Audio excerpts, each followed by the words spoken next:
Brillanti Dance. Kull nhar ta' ġimgħa fit-8:30 dejjem fuq One.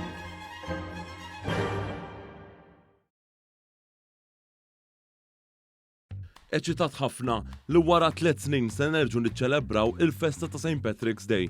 Dan qalu f'intervista ma' News id-DJ żagħżugħ Isaac Koroma li se jkun wieħed mid-DJs li se jdoqqu f'San Ġiljan il-ġimgħa 17 ta' Marzu f'jum San Patrizju. Wara 3 snin fl-aħħar nistgħu immorru full scale għal dan l-event illum ġan stajt pratikament St. Patrick's saret parti mill-kalendarju Malti tal-attivitajiet.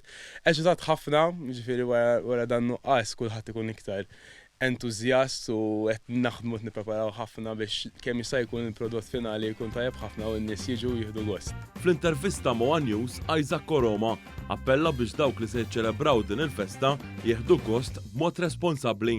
Min-naħa tiegħi nisħaq li ovvjament nieħdu gost imma nieħdu gost b'mod responsabbli, ġifieri jekk ħadd tixrob is-suq x'anke jekk qed tarmi xi ħaġa naraw li kemm jista' jkun nkunu responsabbli u mhux narmu kif ġiġi. Fil-verità kulħadd jixtieq jieħu gost naraw li ma weġġewx xulxin, nieħdu ħsieb il-xulxin anzi u fl-aħħar mill-aħħar ċert li ħajġa jkollna St. Patrick's Day mill-ewwa. F'dan il-jum tant mistenni minn bosta, it-temp mistenni jkun sabiħ u bekk San Ġiljan mistenni jilqa' eluf ta' nies sabiex jiċċelebraw jum San Patrizju b'xi fliexkun birra jew 2 bejn il-ħbieb.